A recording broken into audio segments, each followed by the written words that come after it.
Welcome everyone once again to the Philadelphia Tableau user group, and I welcome all our speakers. Thank you so much for being here today. And this is a quick event schedule for today. We started off with the kickoff and welcomes, and we have a speaker lineup, four amazing speakers from the DataFam with us today. And then towards the end, we'll have a Q&A and then closing. And then welcome everyone to the DataFam. So if this is your first Tableau event, Tableau user group event, DataFam is one of the biggest global communities that is there in Tableau. As you can see, all the big numbers that are showing on the screen, and Tableau Public is one major resource that all of us have been using to grow our skills. And you can see the three of us, myself, Ajay, Vishnu, Sumit, and Ryan. We three are the user group leaders for the Philadelphia Tableau user group. We restarted the user group in June last year, and then this is our third event. And yeah, we hope to grow uh, the DataFam community in and around Philly area. And one major milestone to all the Tableau user group and Tableau user group members. Last December, overall, we reached 50,000 Tableau user group members, and that is a huge achievement throughout the world, all around. We have over 500 Tableau user groups, and that is always growing. And today, in our speaker panel, we do have user group co-leads from different other tugs as well. I'll be introducing them to you, all of you, in a short while. And you can also join the Tableau community. You can scan the QR code.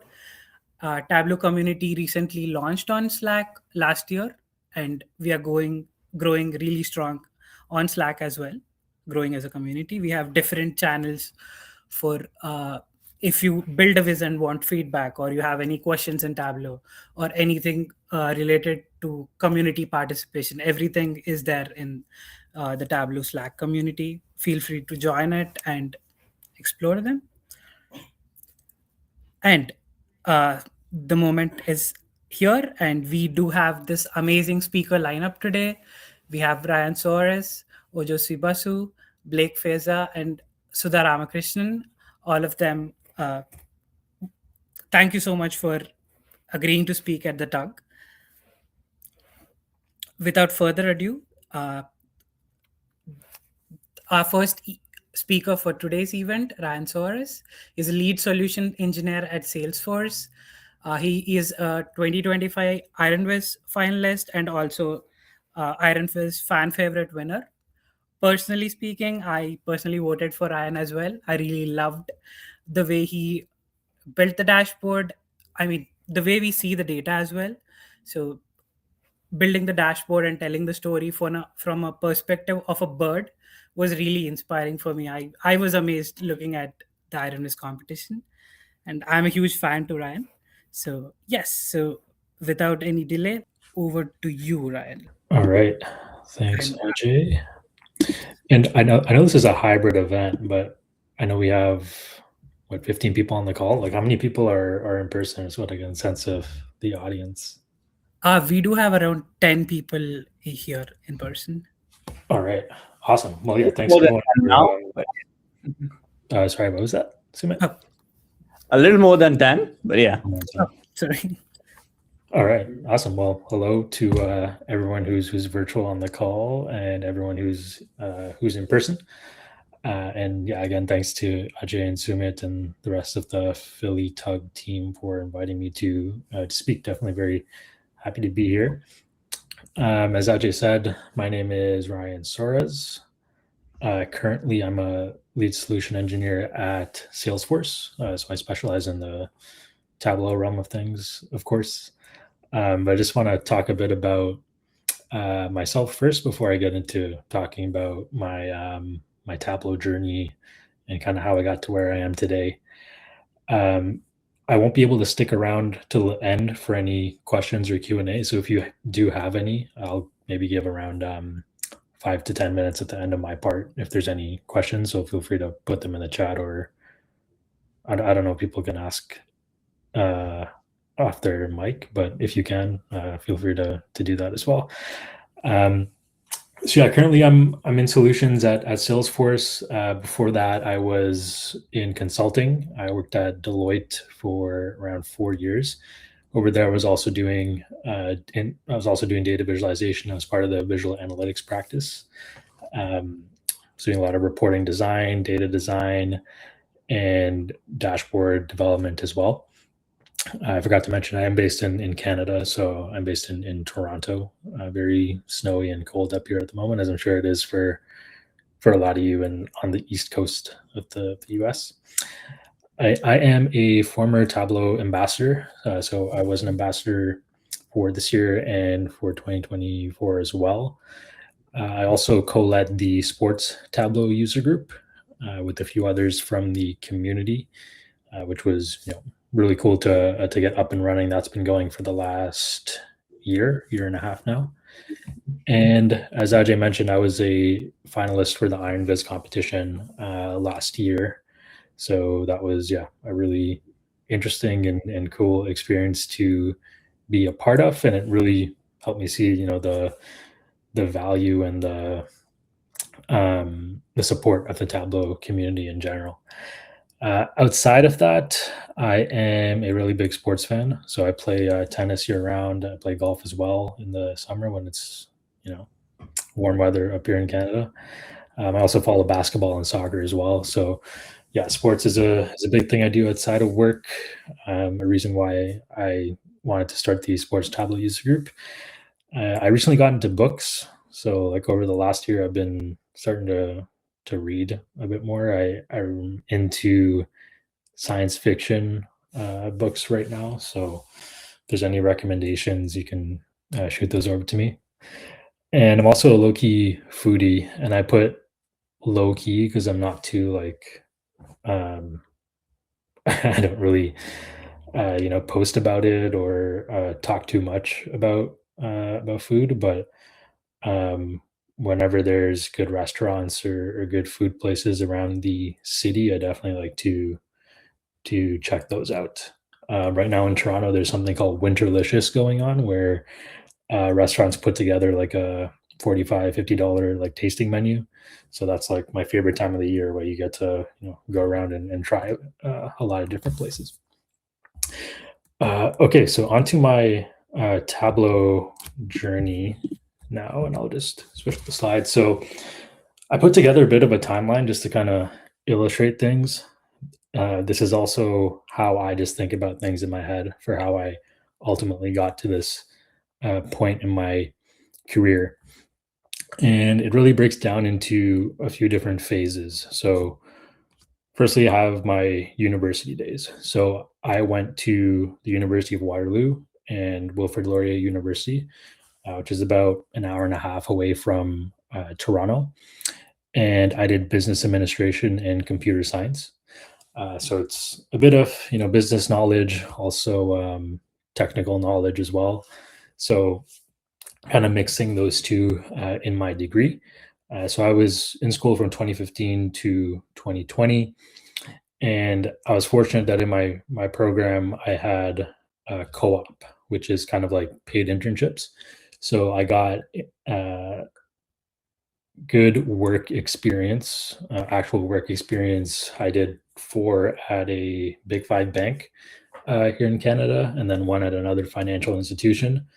I see Ojo put something in the chat there about us living close by. We actually crossed paths on one of my internships when Ojo was working at RBC. So it really came full circle when we were both ambassadors and presenting at Tableau conference that, we crossed paths all those years ago. I think it was probably in like 2015 or 2016. So fun fact there. But after university, as I mentioned, I worked at Deloitte in consulting for around 4 years. And I was doing dashboard development, dashboard design, information design as well.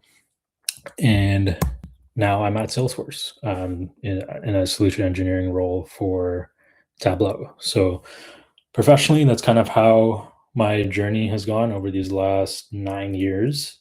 But that's not really the full picture of everything. Of course, a big part of my journey was the Tableau community. And I got involved with the Tableau community probably in early 2018. That's when I say officially, actually took a step into the community. And since then, it's really just been, a series of events where I've gotten more involved and really culminating in IronViz last year. So I want to kind of point out a few of the key events that I feel just kind of propelled me along this journey, specifically for the Tableau community.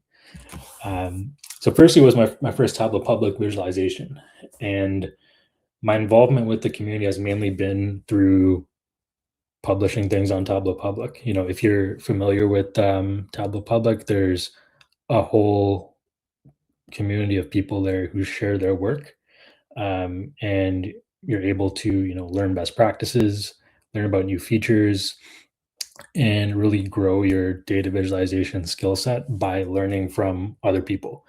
That's what really kickstarted my journey with Tableau. So my first viz I probably published in early 2018, and the reason why I did it was I don't want to say it was to get a job. I definitely enjoy doing data visualization and analytics. When I was doing my internships at the bank, as I mentioned, that I was doing during my university days, I was first in a role where I wasn't doing any analytics or visualization work, but on the job I noticed that they were using Tableau. So I learned about it there, and then on my own time, I started doing some of my own research and looking into data visualization, and that led me to Tableau. Actually, my brother was fairly involved with the Tableau community back in the day, and he told me to pick up Tableau since it's something that was new and gaining popularity. So I participated in a Makeover Monday in early 2018. I remember it was about Canada and it was about the Olympics. The data set was on the Olympics, and I did a viz on Canada at the Winter Olympics. So I published that in 2018. And then from there, it's really just been participating in the Makeover Monday challenges. If I could say one thing that advanced my proficiency with Tableau and got me more involved in the community, that was really it. Makeover Monday is a great way to practice data visualization with a different variety of data sets. So that got me more exposed to Tableau, built my skills, also met a number of people in the community just by participating in that initiative. So from this first public viz, all the way, I would even say up until now, Makeover Monday has really been something that really allowed me to get to this point. So I know Ojo, I think you co-lead it. So if anyone wants to get involved with it, you can go to Ojo for that. But yeah, so I published my first viz there. Viz of the day, I got one of those in early 2019. And I think at that point I was kind of like, all right, I think what I'm doing here maybe is working. And at the same time, I enjoyed doing analytics, doing data visualization. So I think from that point, at this point, I was still in university, so I kind of took it seriously about wanting to maybe pursue data viz or analytics as a career. At that point in my schooling, there really weren't any courses where I could build my skills in analytics. I know nowadays there's many of them out there at different schools, but at that time, I think there was one business analytics course, but other than that, you really had to learn it on your own. So this was all stuff I was doing on my own time, building things in Tableau Public, publishing to my profile, and so on. So from there, of course, I continued over those years, continuing to build and develop on Tableau Public. That ultimately helped me get my role at Deloitte. I made some connections there through doing data viz competitions. At the time, there were student competitions for Tableau that Deloitte was a part of, that were being run in the Toronto area or actually in Canada for any Canadian students. So I participated in a couple of those and eventually made some connections with the folks at Deloitte, and moved over to Deloitte to get that role. The point that I have there is in late 2021, that was my the first time that I got top 10 in Iron Viz. And the reason I put this one on the slide is because I knew about Iron Viz for years, right? I think probably from the first time I started getting involved with Tableau Public, but I never really took the jump to participate and actually submit something for the competition. I know it's funny to say after being a finalist last year, but I was kind of intimidated by seeing what people were producing. If you go back to, I don't know, 2019, 2020, there were some really good pieces of work out there that would really blow your mind. I would see those and be like, there's no way I can compete with that. But in 2021, I just decided to submit something, and it actually ended up getting in the top 10, which was really crazy. But I think at that point, it was another moment where I realized that, if I just kind of continue on this path and process that I've kind of built over the years, maybe I can take that and go somewhere with it. So that was a key moment for me on this journey as well. And then, fast forward a few years, continuing to be involved with Tableau Public, sharing my work on socials and, making connections with the community that way. I was named a Tableau ambassador for the first time in 2024. And I know we have a few other ambassadors talking on the call as well that, may speak to the ambassador program, but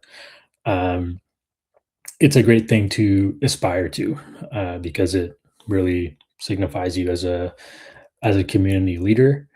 And if you enjoy creating connections with the community, upskilling other people in the community, being a mentor for others, it's a great thing to aspire to. And I know there's a lot of people in the Tableau community who probably could be ambassadors, but there's only so many that are named. That really just goes to speak for the value that's there in being a part of the community, and ultimately the knowledge and the learning you can get out of it in general. And then, of course, I have to have Iron Viz on the chart here. I could probably, I've done sessions at other tugs where I talk about Iron Viz for like 45 minutes. So, I could definitely, Ajay, maybe we can do one of those for the Philadelphia tug, but maybe not today. Iron Viz was probably the height of my involvement with the Tableau community so far, and of my Tableau journey in general. It technically, everything that goes that's involved with preparing for Iron Viz, building the visualization, designing it, being on stage, building it in, I forget how long we had to make it, 20 minutes and 3 minutes to present. It's a really big challenge, and it's different than anything you would do as a Tableau developer or a data visualization developer. So that part was definitely a challenge. But I think the outpouring of community support is something that really opened my eyes and just allowed me to kind of reflect on the journey that I kind of been through with this. there was one moment on the stage, if you watched the presentation or the competition, where I blanked out and I kind of choked up. And this is right at the end of my presentation. Everything was going smoothly until I kind of hit this hiccup. And the crowd just like cheered and kind of got me over the finish line. And I think Ojoswi kind of kickstarted that. I think he'll want to take the credit for it. But that moment just kind of really made me, that really just represented what the Tableau community is. People that are, very supportive, that will lend out a helping hand, and kind of help you get to where you want to be. That's really what I've kind of come to learn about the Tableau community, and it's very unique, as in there's this community of people around a software, around a product. I don't know if there's any other softwares out there that kind of have this. So the IronViz experience really highlighted that for me. And I think that's the last point that I have here on this timeline here. If I could probably sum up what my journey has been for me, and the value of the Tableau community for me, I would really say two things. I'd say it's knowledge and it's support.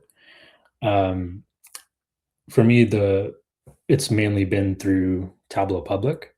As I mentioned many times in my presentation so far, being able to learn from others, being able to get inspiration from others, and using that to produce your own work, that just goes on to inspire more people who look at your work. So it's kind of like this cycle that you don't realize that's happening.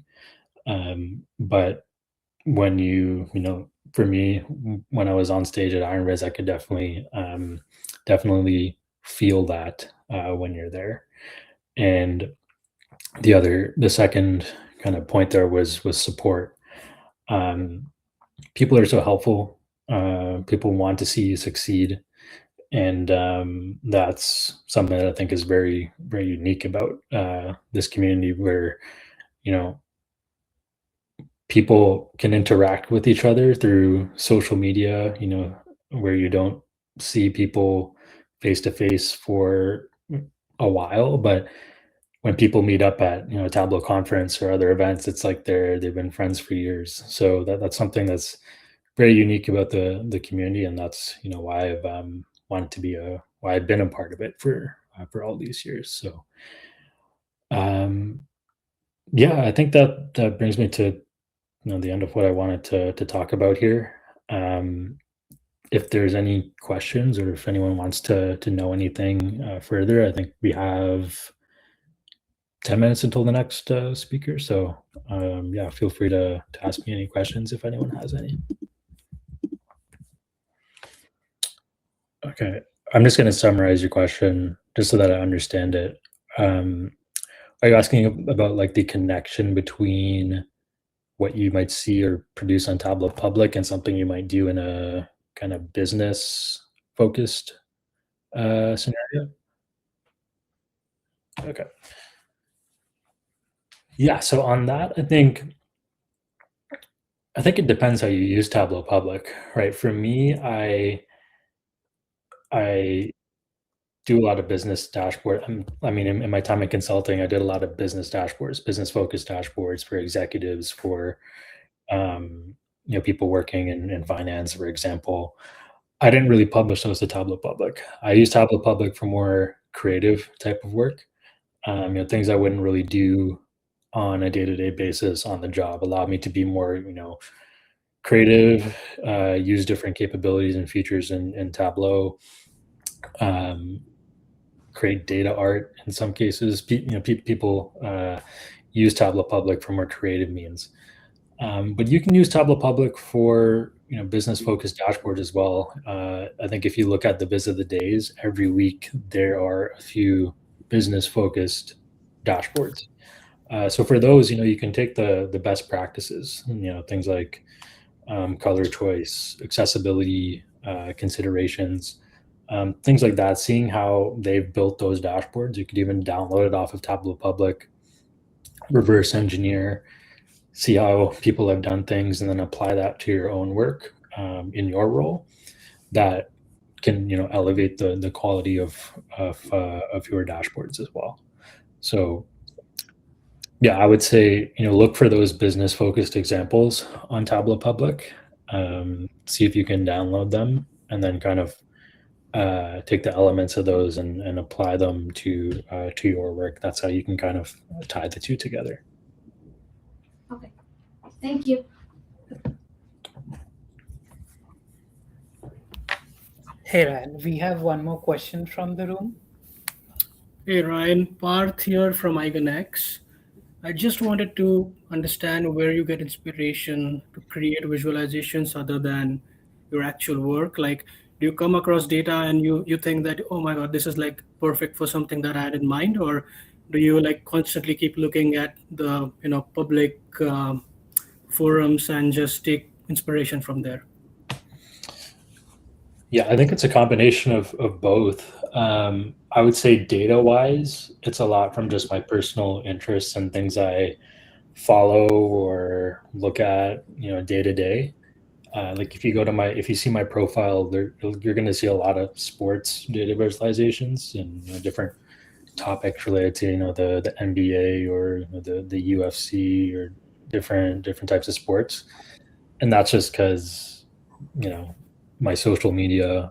In my social media, I follow many different sports accounts. So when I'm on there, I see some stats, or I see someone share something that triggers an idea in my head that I might want to look into a bit more. But then Tableau Public and what other people are sharing, a lot of like the different Tableau features, different techniques I see, and those are things I might want to try or experiment with. That's the inspiration I get from different Tableau Public creators. So, for example, in IronViz, I used map layers for one of my visuals. And that's an idea that I've had for a number of I've had ever since that feature came out, because I saw different people do it on Tableau Public, and I wanted to try it there as well. So yeah, I think it's a combination of both. But what I'll say to that is a lot of my Tableau Public work has been from personal interest. I never really wanted to force myself to build a viz or to do a project. It's always been something I did outside of work, so I wanted to I was making something I enjoyed doing. So the topics that I focus on are things that are hobbies or interests of mine, and that's what I'd recommend to anyone who's wants to get started in data viz is find those topics, interests, passions that you have, and see how you can translate that into data viz and different projects that you can work on. Nice, man. Thank you so much. I mean, I watch a lot of tennis and UFC as well, so I'll be looking at your profile and looking at those dashboards. Awesome. I shared Ryan's profile in the chat as well, so anyone can explore that. Ryan, I had one question from my end as well. So looking at your IronViz that you did on stage, so that was a very unique idea, I felt, where you did the dashboard from a bird's point of view, traveling from origin to a destination, and where did the strikes happen, and how do the birds translate. So I would like to know, how soon did you come up with the idea in the 1 month prep time? Like, did it come to you instantly, or any maybe some story behind it that you had during the 1 month? Yeah, absolutely. So the way I segmented my time, and I made a LinkedIn blog about like my whole process, which I can share in the chat later. But I kind of segmented my time to like spend a week, maybe a week to a week and a half on coming up with a topic or some like story that I would focus on. So I would say it probably took like a week to a week and a half to come up with that.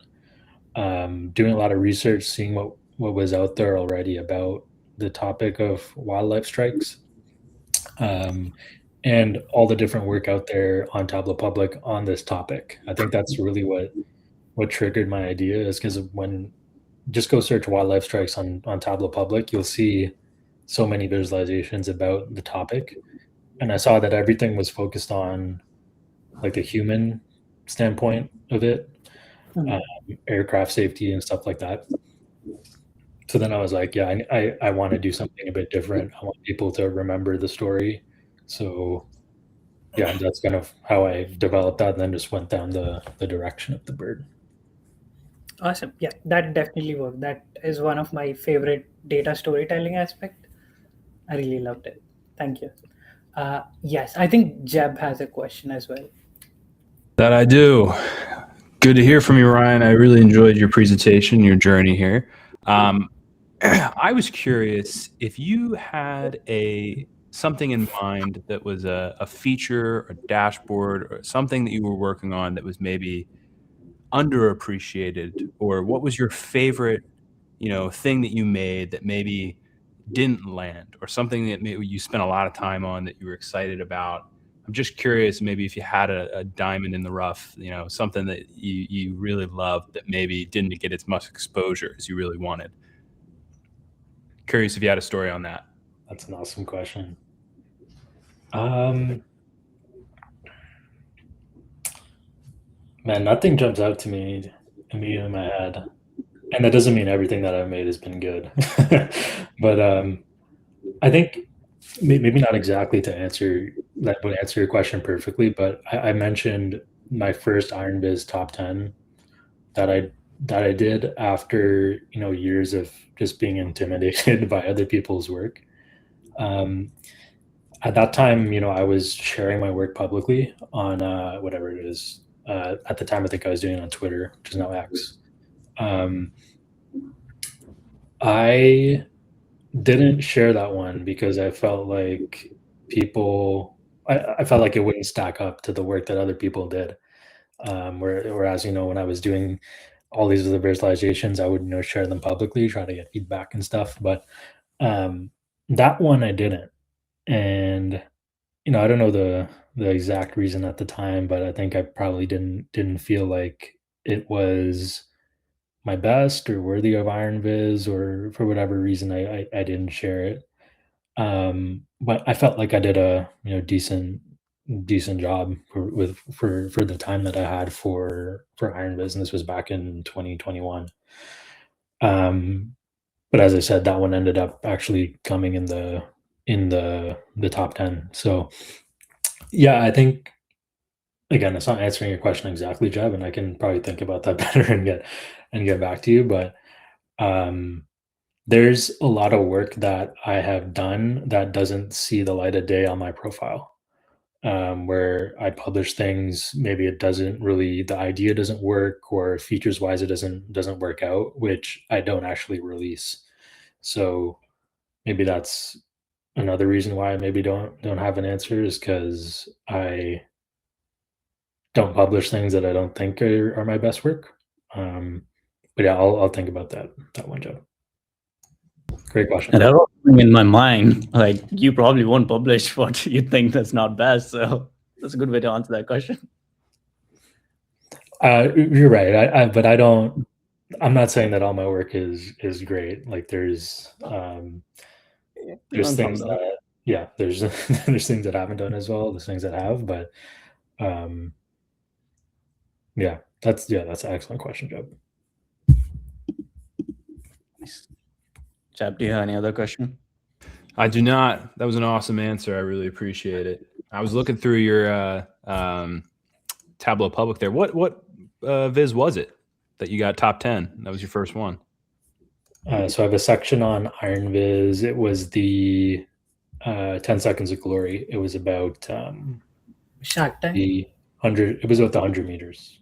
That was the first one. Man, that one might be your most popular one for not publishing it out. That did pretty well.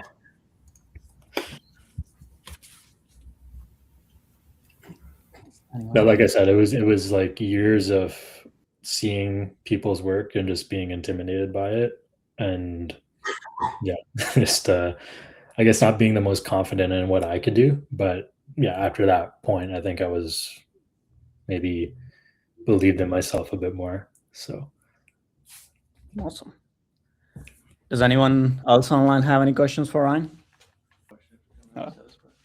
Hey Ryan, this is Ryan, one of the co-leads. What's been the most important development from your first viz, whether it's the published one or when you started out to what you're publishing now? yeah, I think it's blending in design, I would say, into my visualizations. I think a lot of the Tableau public work that I've seen over the years has kind of gone that direction. But bringing in, design fundamentals, sorry, not fundamental, design best practices into my work, and more specifically, like visual components. Like if you look at, for example, my Iron Viz or the one that I did on Shark Tank, a lot of visual elements that aren't native in Tableau, I brought into those, which I think just helped tell the story a bit better. Yeah, so I think like blending those two in my work is, and focusing more on design or would probably be the answer there. Because I think earlier I was mainly focused on learning Tableau and figuring out everything it could do. But kind of as I went along, just getting more into design, creating things from like a human standpoint, and I would say that that improved my work over the years. Awesome, thank you.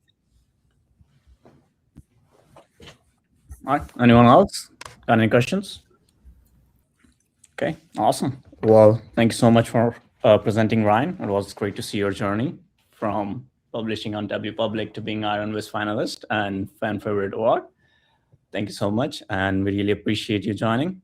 I think Ojo is going to present next. Yes, Ojo is up next. Yes, Ojo is founder and principal at Data to Visuals. He's a 2x Tableau ambassador. He's currently an ambassador too. He is a retail co-lead and also the Makeover Monday co-lead. Makeover Monday is something I'm personally indebted to.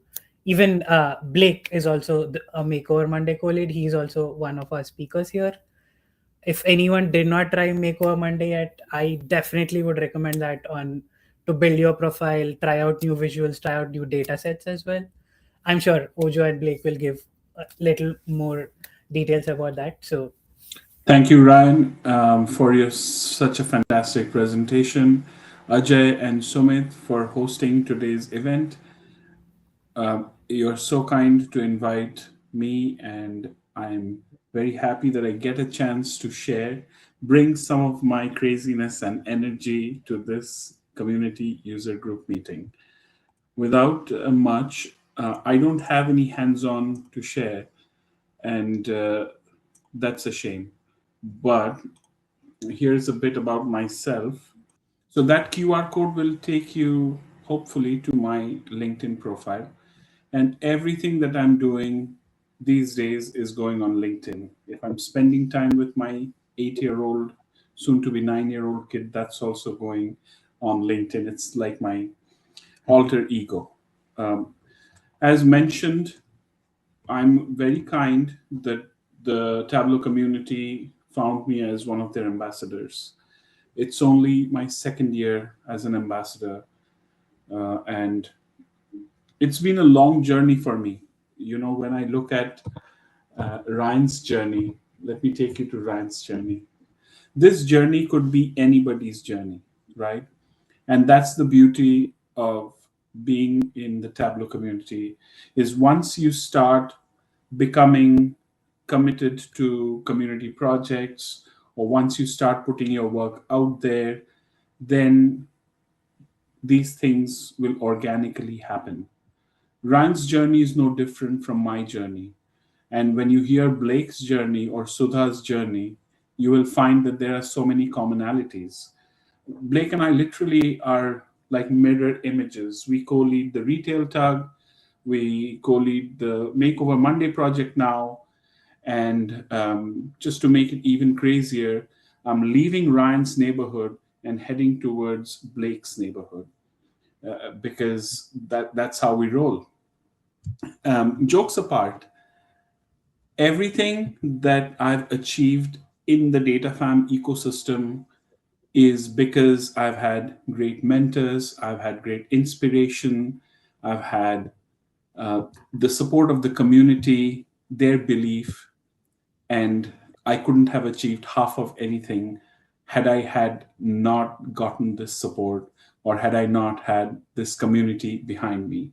And I want to agree with Ryan that when he was up on stage doing his Iron Viz thing, once he was talking, and that moment where he was stuck, had it been any other community, they wouldn't have supported him as much or cheered him as much as our DataFam did.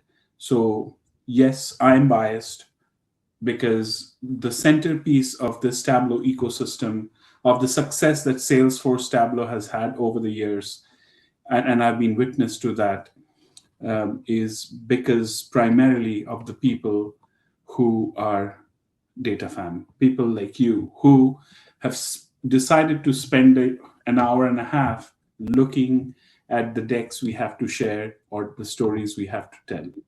So by all means, if you haven't heard about Makeover Monday, or if you haven't heard about Retail Tug, there's the QR code over here. While I'm yapping, take out your phones, snap a picture, and join that community project, because lives have changed because of this community project. It has started in 2016. Because I joined, because Iron Viz was so popular that when I was Googling Tableau, I'll tell you my bit of the story. And unfortunately, I don't have that neat, nice slide that Ryan has with a nice timeline. I'm not half as creative as he is. But this story is important, and I must share it. Tableau was so new in Canada at the time. I'm going back 13 years, 2012, that when I got my first contract work, there weren't any community support. There wasn't anything. So when I Googled, I had put Tableau on my resume because I started using it at my work. And then I got an opportunity to start contracting because they couldn't find any other Tableau person in Canada. And they had to build dashboards. They had a team outsourced in offshore India, and the people over there were not as responsive. So my manager interviewed me and said, "Can you do Tableau?" I said, "Yeah. I can do enough." And I went as a business analyst over there. My role was to work with the leadership, understand their business requirements, and pass them over to the Indian team so that they could build dashboards in Tableau. So I had to know enough Tableau, but I didn't have to be an expert. But unfortunately, my team, the offshore team, was so slow in coming up with solutions that the leadership was losing their mind, and I was answerable to them. So in the evening, and didn't start my family then, I had all the time in the world, so I would Google how to do XYZ things in Tableau, and Andy Kriebel's stuff showed up. He had a YouTube channel, and once I got to know about Andy Kriebel, one thing led to another, and I got to know about this Iron Viz thing that was started only in 2011. It was a very small community. There wasn't any Slack. There was not much going on there. This is going back so many years. But now, people like you who are new to this community, please make the most of everything this community has to offer and more. Start with Makeover Monday if you have not. And the second piece, it's a selfish plug, and I'll let Blake, who comes after me, to tell you why you should join Retail Tug as well. Same energy, same crazy people. but we talk only about retail and CPG goods. And this year, it's going to be interesting because the upcoming event on April 24th is all about food and beverages. The theme of IronViz, the theme of Tableau this year is going to be food and beverages, which ties really nicely with the overarching retail user group. And no, don't go away, because I'm yet to do the meat of the presentation, which is, it's a three-part. One is, why do you even want to get ahead? The topic that I was given for today is how to get ahead with Tableau, right? And the first thing is, if you are already employed, congratulations, because most of the people I know or I'm getting to hear from, I've opened up my calendar and people are like, oh, Joe, how can I land a data analyst job? So I've written a deck for that. If you already are employed, great. Or if not, that's a funny thing. I've just had a whiteboard here, which I took, and my wife clicked this picture, and I get to put anything in that whiteboard space. So it's funny. But I wanted to also share how to build your resume in a way that hiring managers, even if you are employed, you could get a promotion, right? And Blake is witness to that. I'm witness to that. I'm a poster child of people who look at my LinkedIn profile, think I'm a great Tableau expert, come to me for work. So I don't have to build resumes anymore. I get work that comes to me, and you could be that person too. And here is another list that I can share with you, that if you're a brand spanking new in Tableau, then how could you, this is like a one-stop shop. With this list, you don't need anything else. That's my claim to fame. And let me start by taking you really quickly through this. Of course, to get to data visualization in Tableau, you need to have a few other foundational skills. My 9-year-old doesn't have these skills, but probably he's still okay because he doesn't have a demanding boss. It's good to have SQL and Python under your belt, because then you know how your data structure and your data works. So those are some of the foundational skills to have. And then there are a plethora of books that my other deck will point towards. People ask me, do I need certifications? Yes. If you feel like you need to add that certification, they open doors for sure. But does certification prove that you're really good at something? Maybe not. But what helps is having an interactive portfolio. And what I mean by an interactive portfolio is you don't have to go to a portfolio manager to build your portfolio. You can do it at home for free. So you can create a strong LinkedIn presence. It's optional. Most of the jobs that people get these days are not by applying to jobs through website, but by connections and building their interpersonal skills. And LinkedIn is a great platform where people come to interact and build their professional network. I post every day on LinkedIn, and life has changed because of that. And join communities, summits, virtual hackathons, and things like that. Network strategically. If you're looking for work, then that's important. If you're not, let me go over this really quickly. So that's just one. And then there is another one, which is, this is more towards how to build that digital portfolio of yours. And I can show you, and I have an answer to the question that was asked to Ryan in just a bit. So you do need an interactive portfolio. It's a must-have. It's not an option anymore. In interviews to at least Tableau jobs, my clients have always asked me, can you show me if I have a situation like this, how can you solve that? And I've gone to my Tableau public and have shown them examples. Make it a point when you are in an interview for a Tableau job because your managers hiring managers may not expect this. So call it out. Say that I need 5 minutes towards the end of the interview to take you through my dashboard, through my portfolio. If you have 15 plus dashboards to show, great. If you don't, join Makeover Monday. Within a year, you will have not 15, but at least 50 dashboards.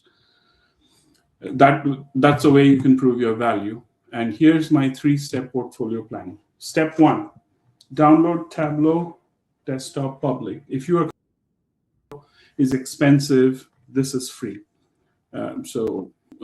Step 2, join Makeover Monday. This is going to be a consistent theme today. And I'm going to shamelessly plug my YouTube channel here. I've done a bunch of Makeover Mondays over the years, but last year I not only did Makeover Mondays, but I also recorded myself on a video, and I've explained how to do exactly what I'm doing, and I've stuck those videos on the solution on my Tableau Public, and I'll show you what I mean.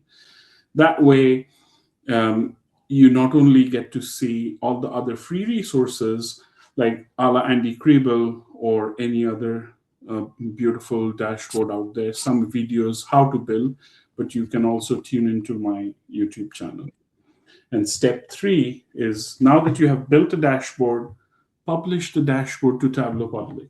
Do yourself a favor, because let's be real, no one cares. Even if your dashboard doesn't look as pretty as you think.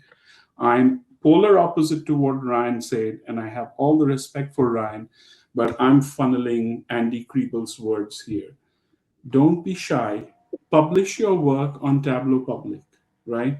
And even if it looks silly or not as good, over the years as your game improves, people will see your journey, how you went from being an average Tableau developer to a world-class Tableau developer.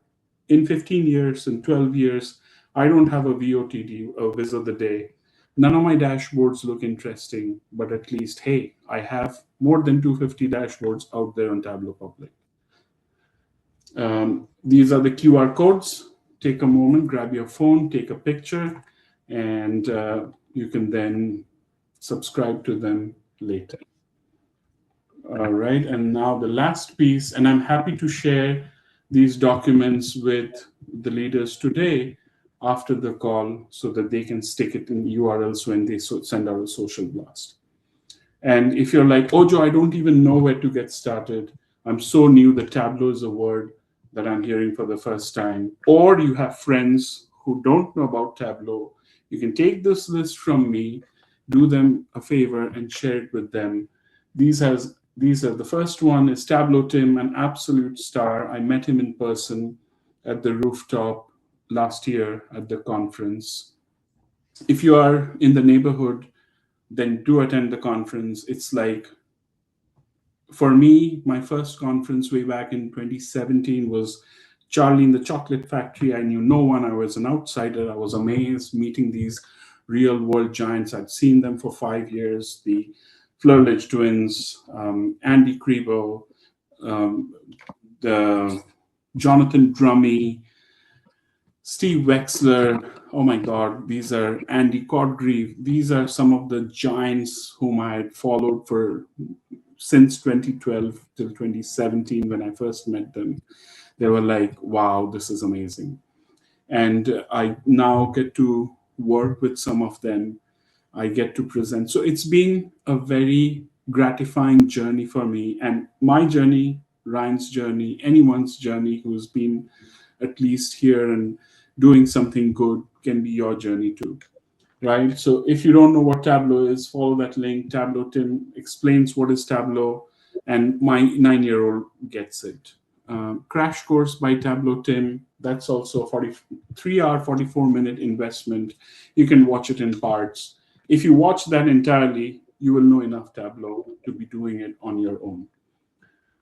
This is an old slide, back to BizWiz 52. This is, BizWiz 52 was a project that I killed after they pulled me into Makeover Monday because they were very similar. And then back to it. So there are at least 3 community projects that you could do. Just start with Makeover Monday, make life easy. build along videos. I talked about that. And here are a few blogs. VizWiz is Andy's blog. DataFam Roundup is Tableau's blog. Clerlich Twins, follow that. Join the community, read up these books, and you're all set for life. You'll have a career like no other. All right, I've spoken enough. Let me see how people are doing. Jeb, you asked a question to Ryan. I think I answered you. So even if your dashboards don't look good, just post them. No one cares. For sure. That's how I started my journey. And Jeb and I kind of went into same school. So, and we also was mentor at Make Over Monday Labs. We do something like that at SGU while we were graduating. So he and I can definitely account for that question. So thank you so much for answering that question. Not a question, but I also resonate to what Ojo said regarding the DataFam community and also building your portfolio. I think I connected with Sumit through LinkedIn. Like he was also posting about Tableau conference and his dashboards. That is how I first connected with him a year or a couple of years back. And then he posted that he had a job opening in his company, and then I reached out to him, and throughout the 1-2 years I was doing Makeover Mondays, and as Ojo said, it's been like 1.5 year and I have like 50 visuals on my portfolio. And once you build a portfolio, it speaks for itself. Like that is a huge advantage other than your resume. So you can just send a link and then people can just see the portfolio and understand. So that is how I landed a job here as well. So that is a real life example for myself. So yes, that is something I definitely related to. Absolutely. And here is my Tableau public. Nothing to be proud of, not a single VOTD there, but it has more than 250. This one is my first dashboard. I've removed so many dashboards and I'm so sorry because I did that. Goes back to 2015, my first viz that I still hear. And some of them are so hopeless that they don't even render here. Like Tableau Public somehow knows that it's no good. And I can see over the years when I scroll up and I get to the more recent ones, it's interesting. The Tableau community, the power of the Tableau community is phenomenal. Like when I look at Ryan, there was a time when Tableau user group, way back when, 2017, 2018, I used to pay money out of my pocket to run Tableau user group in Toronto. And I was an active, involved participant in the Royal Bank internal Tableau user group. And I met so many interesting people, Kirk Monroe. Like Tableau user group in Toronto was the epicenter of people, talented people. And today, the byproducts of that community, you have Adrian Zinove, you have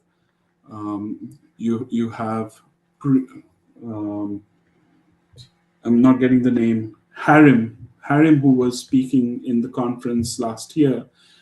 She joined here in the community, and then you have Ryan, who's done such phenomenal work. So once you converge at the Tableau community, once you surround yourself with like-minded people who push you with positivity, great things happen. So if you haven't joined, this is your call. This is the universe giving its message through me today. That do that. Talk to your friends and family and have them join as well. Sure. I think you shared a lot about how you can build career in Tableau. So I think you would be the best person to ask that question. And I think a lot of people in the room might have similar thought on that question and probably would have thought about that question. So as a lot of AI things is coming into the picture, how that changes how we visualize, analyze, and make decisions out of visualization in perspective of AI and Tableau, like Tableau Next is coming, Agent Force. How does that change how we think about this data analytics in modern day? I don't know whether I am qualified to answer that. I haven't done much work with Tableau Next, but I've seen enough. I've gone through the Salesforce trailheads. I'm going through the trailheads to maybe Ryan, who has more insight, can answer this if he's still around and willing to take that. But I feel AI will displace a bunch of jobs, uh, especially it's getting to do the the data engineering side of things first. But there is no replacement to creativity. Uh, some of the common Honestly speaking, I wasn't prepared for this question. Honestly speaking, there are certain qualities that humans have that AI can't take away. Like once I go meet people, I feel happy. Most people do, unless they are an extreme introvert. People want to interact with people. And Tableau is business intelligence is such a space where you interact with business users, C-level executives, VPs, and CIOs, and top-level people who want to look at dashboards. So to build successful dashboards, you need to interact with people and understand their why, the business questions they are trying to understand. How are you going to replace this human to human interaction with AI? Maybe you can write a good prompt, but it's as good as um, technology can get, if that answers the question. Yeah. I was about to ask the same question. Oh, okay. Awesome. Does anyone in the room have any other question? We have one more question in the room, just one. Hello, hi. So I have a question from a student standpoint. So I'm trying to build my portfolio right now, but of course, like I struggle a lot to get data, and I rely a lot on YouTube videos to build my portfolio because that comes very handy. I also get data from Kaggle, but then I don't know what the business question should look like when I'm building my own dashboard from the data I get online. So, do you have any suggestions for a student who's, just trying to build a portfolio based on maybe like YouTube videos, or do you have any recommendations? Yes, I do. A great question. Thanks for that. I've had the opportunity to interact with at least 300 people from the community in the last year and a half, and I get to speak as guest professor of the day to several university people.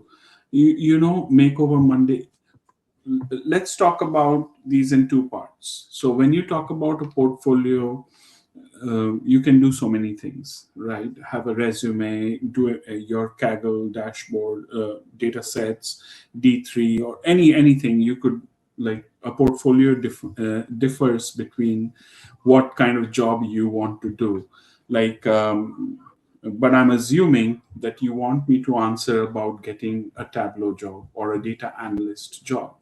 Whether you choose Power BI or Tableau, that's beside the point. But Makeover Monday, and I will go back to that, is one of my favorite projects because I don't have to worry about getting my data.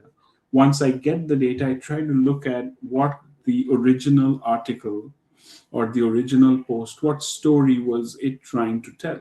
And that gives me a cue to what business questions or what answers this data could provide. And then I explore that data. And after me, there's Blake, Sudha, and Ryan has spoken. They are also well-rounded professionals in this space. They can also take this question if they want to. But if you asked me, there is a queue.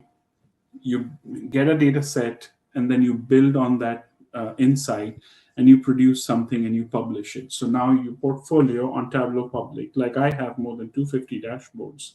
If you make a start, it's free data, free software, and free platform for you to advertise. So you got all of that covered.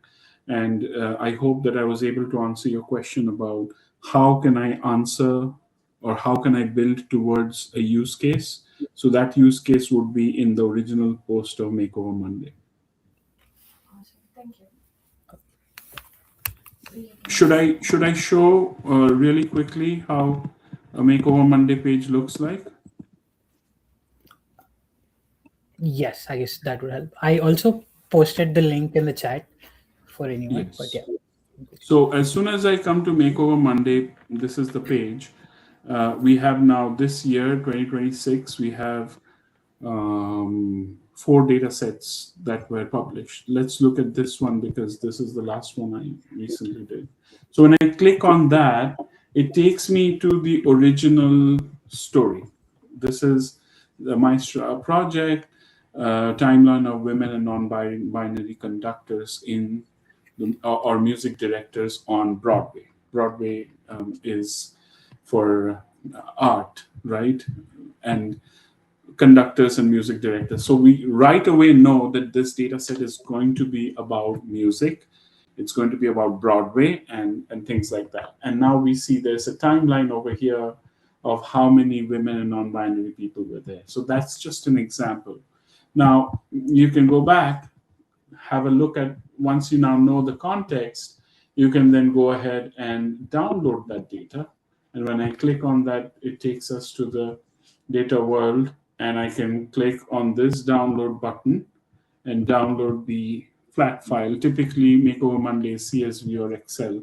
Now that's downloaded, and now once you have Tableau public desktop, you can then drag and drop that data and start building solutions, which then you can, once you're happy with, or once it has reached a logical end, because we are never happy, then I go ahead and I publish this finished solution on Tableau Public, look at it, tag the leaders and the Makeover Monday project on LinkedIn so that the world now knows that Ojo's built something or I've built something, and that also gives me a social presence on LinkedIn. So it's helping me think independently, giving me a data set, using a free platform, publishing it, and eventually building my portfolio. I hope that's the life cycle I follow.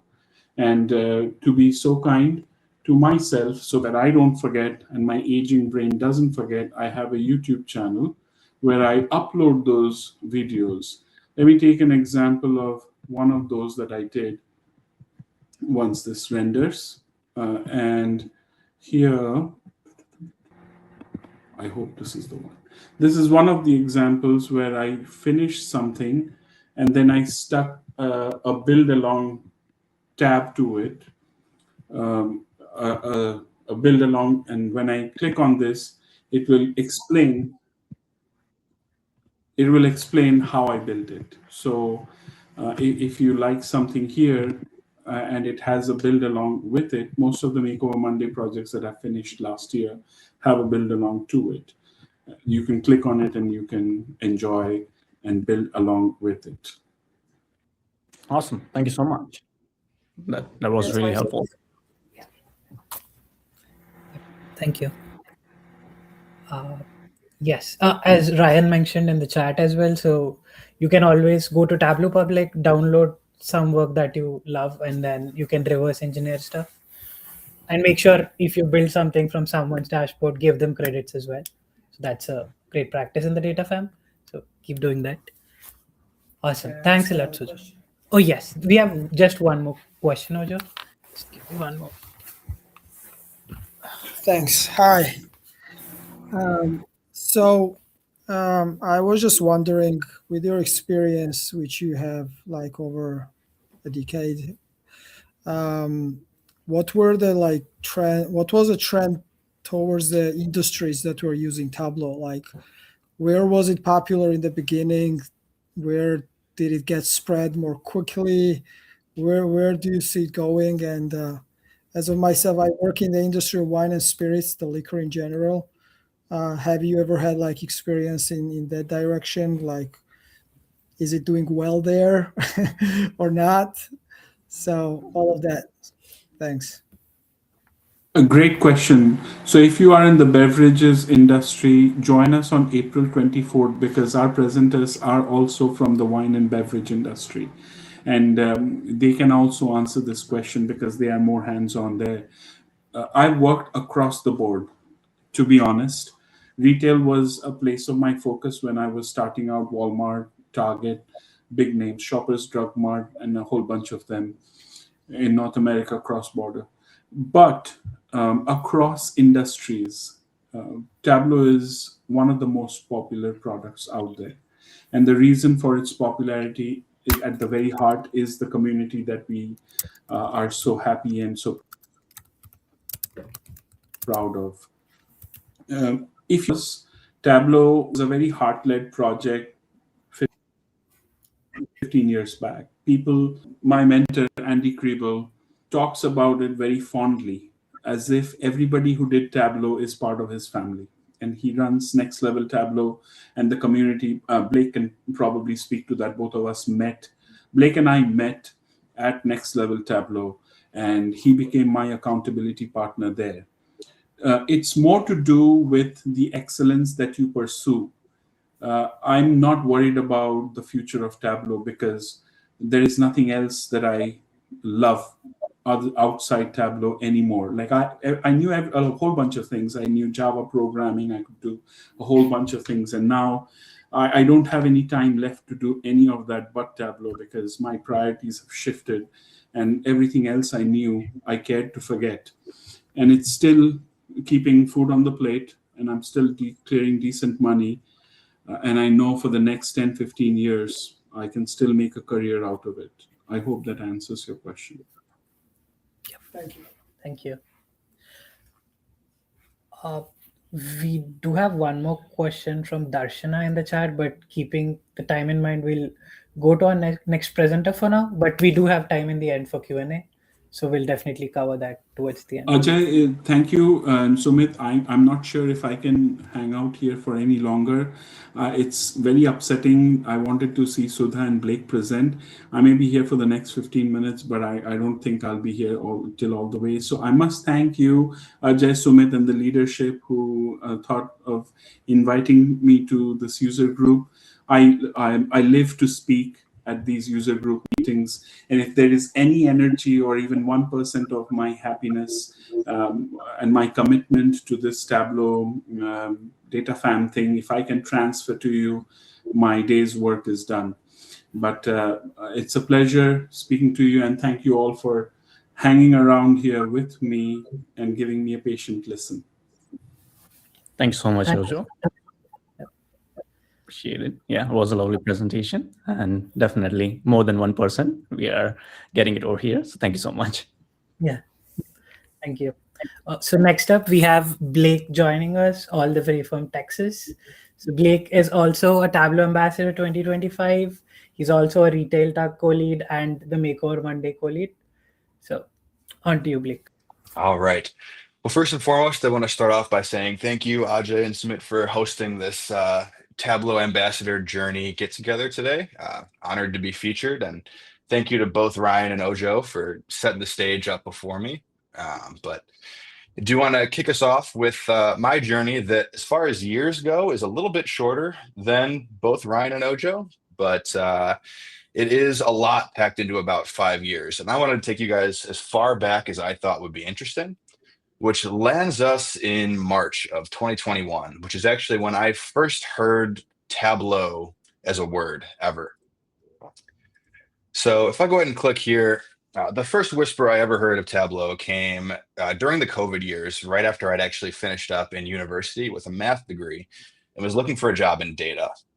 So in my search, one of the positions that I was pursuing at the time had Tableau listed on the application, and I was eager to figure out what the heck this tool was. So the first thing that I did was I reached out to a friend that actually worked at that company and was going to be a reference for me. And I actually found the screenshots of the text from 2021 here that I think are quite interesting. So my peer let me know that Tableau is, and I quote, so easy. It's pretty straightforward logic, and it's just a bunch of syntax. Then to follow up with that, it's not even coding either. So it's just easy. So here I am, first exposure to Tableau, and it's easy, right? It's just drag and drop. It's super straightforward, no nuance whatsoever. Awesome. Well, it turns out that I ended up going a different direction for my first job. This one didn't pan out for me. And I did land a position at a company called Nielsen as a data scientist. I spent 2 years there with them, all of which included no Tableau for me. It was a lot more on the Python and SQL side, but nevertheless, I knew I'd find my way back and figure out what the heck this Tableau thing is, this straightforward logic and easy syntax. So skip forward to 2022, and I'm considering this my dormant year as far as Tableau goes. Just spent the whole year as a data scientist. So there's a sloth, and that's me. Jumping forward one more year, we have 2023, and now this is where things get a little bit interesting. So I've been at my company Nielsen as a data scientist for about 2 years, and a new opportunity comes my way. It is HEB, and they are looking for a decision science analyst. And now this is the job where I'm not just making models, I'm actually conveying insights to a stakeholder. And that got me really excited after working more or less behind the scenes for the last 2 years. I really wanted to get focused on the insights and start communicating with stakeholders and helping drive business decisions. So going forward to March 28th, 2023, that's actually my Tableau anniversary. It is the exact day that I installed Tableau for the very first time. It is also 3 days on the dot before my in-person case study at HEB. So I've got three days to prepare for this case study. But good news, Tableau is super easy, right? It's straightforward syntax, drag and drop tool. I should be fine, right? Wrong.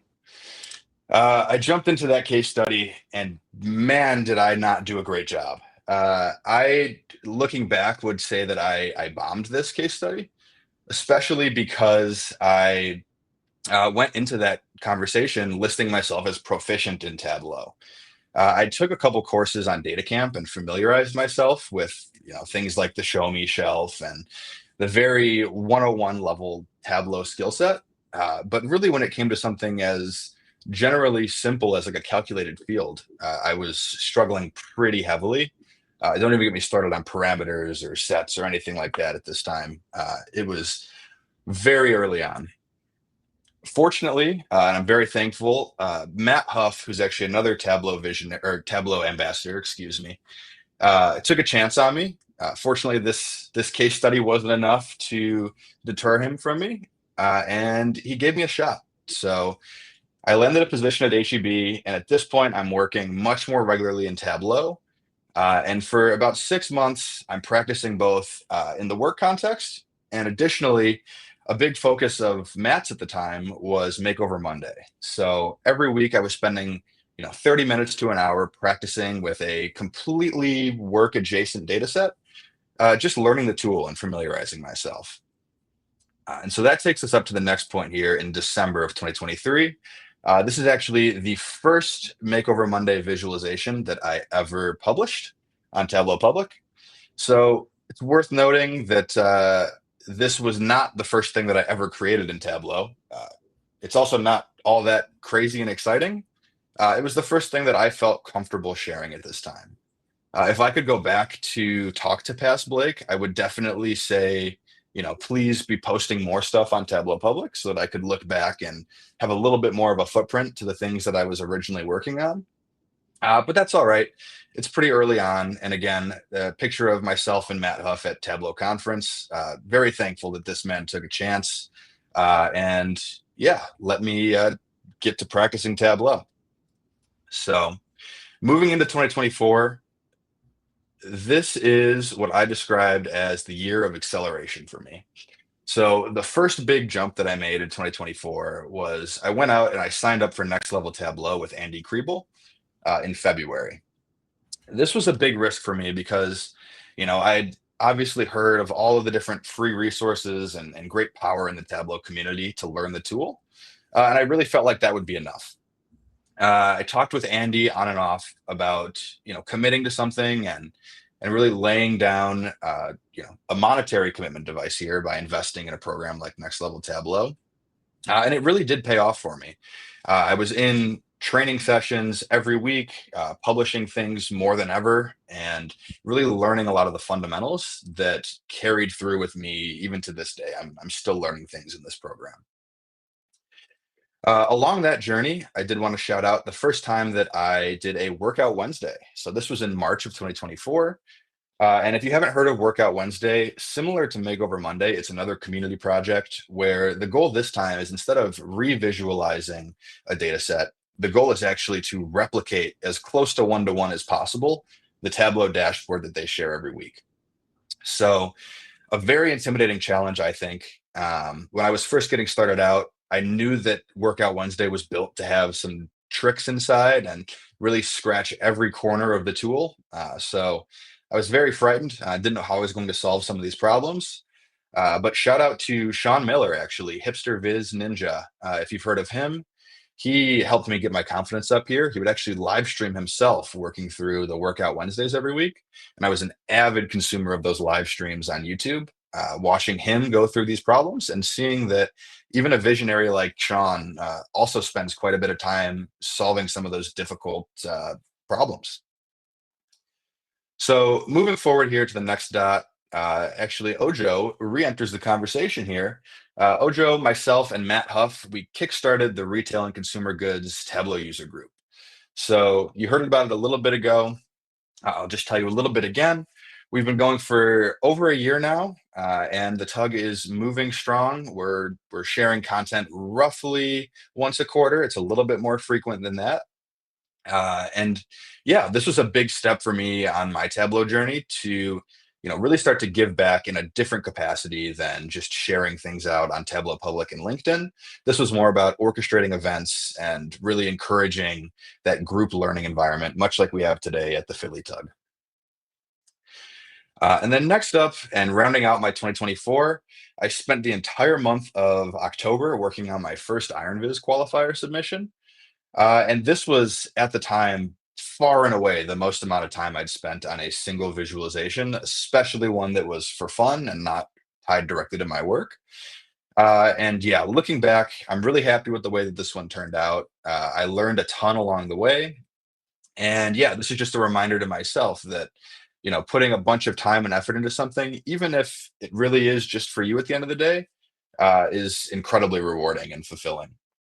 So in this case, the IronViz topic was entertainment. And I picked a very, very niche corner of a very, very niche genre of video game. And for what it's worth, a lot of people probably didn't know what I was talking about. For me, though, I really enjoyed pulling this together. So that rounds out my 2024. And moving along to 2025, I've got a few more dots here. And these ones are, there's a bit more volume. So I'm going to move through these as quick as I can here. But starting off with 2025, I called this my year of momentum as things really started to spark up. So January 1st of 2025, a new year, one of my resolutions was to kickstart a blog, Phase of Data. And so my goal for 2025 was to post a blog post once a month, the first of the month, all the way throughout the year. I ended up accomplishing this, and I actually carried this resolution to 2026. So I've got 4 days to go here, and I definitely have a blog post ready to go up on Phase of Data. It's totally written at this point. No work needs to be done by me. But yeah, moving forward here, the next big moment for me was being featured in the community highlight inside of the DataFam Roundup. This was a big moment for me because I felt like up until this point, I'd really been tapped into the Tableau community and DataFam side, but not a lot on the commercial Salesforce piece. So this recognition was kind of my first scratch into the more commercial side of Salesforce and Tableau. And I was really honored. So I'm very thankful for this roundup every week, especially because it gives up-and-coming visualization artists an opportunity to shine and share their work and get recognized a little bit. So this is a very cool moment. And it's worth noting, too, that I've mentioned Makeover Monday and Workout Wednesday, and those things weren't one-and-done events. At this point, you can kind of assume that everything that I'm mentioning is carrying on from that point forward. So I'm still working on Makeover Mondays every week and Workout Wednesdays nearly every week, just posting as much as I can and staying as fresh as possible with Tableau. So stepping forward here to February 9th, I actually had an opportunity to speak with Prasan Prem, another visionary. And I just reached out to him. He'd posted on LinkedIn about a Calendly and having some Tableau buddy mentorship conversations. And following up with a chat with him, he actually felt he felt it would be worth featuring me in a Tableau buddy spotlight. So he shouted out my work on Tableau Public. And again, I felt that warm, fuzzy feeling when other people see the things that you're working on and they recognize you. So very thankful for Prasan for throwing himself out there and shouting me out. And then next after that, another Tableau visionary, Lewis Yu. I'm not sure if you've heard, but he has a podcast on YouTube called Secrets of the Viz. It's one of my favorite podcasts on YouTube. He essentially grabs different visualizations and their associated author and talks through the inspiration for a visualization, a little bit into the background of how that visualization is created in Tableau, and really just interviews the visualization artist and picks their brain on how they ended up with something so beautiful and bespoke. And so he had me on his show for my Pokemon Iron Viz submission from the previous year. So very happy, and it was the start of a great connection between Lewis and I. We still chat fairly regularly, so it's been another great person that I've run into and kind of become friends with throughout my ambassador journey here. One more quick follow from that Secrets of the Viz podcast. Prasan doubled down, and he didn't just shout me out. He actually invited me onto his Tableau user group, the Tableau Buddy Tug. I did a presentation on map layers way back early 2025. Obviously, it's a live demo. It didn't go exactly as planned, but man, did I learn a bunch, and I was honored to start to give back. I've already been running the retail tug with Ojo and Matt Huff, but at this point, I'm stepping into somebody else's realm and volunteering my time, and I found a lot of fulfillment in that. Next piece in March, a DataFam Rising Star is the next title that I was recognized with. Shout out to Ajay as well. I know you were also in the DataFam Rising Star class with me. And yeah, this is a community initiative led by Adam Miko, formerly called Tableau Next until Tableau Next became a tool. And now it's the DataFam Rising Stars. But it's a really cool initiative for if you're just getting started out with the tool or getting started out sharing your work. Adam Miko goes out and accepts nominations for people who are really just getting started, but they're coming out of the gate hot. And being recognized here was a really cool moment and kind of a stepping stone on my way to being an ambassador. Next up after this, we enter TC25. So one of the highlights of my conference from 2025 was actually being shortlisted on the Vizzies. So as a notable newbie, I didn't win the award for what is essentially like a award show like the Oscars or the Grammys, but I was recognized as a top 10, and to me this meant a lot. Also, shout out to Ajay again. I see you listed on the roughly top 10 here.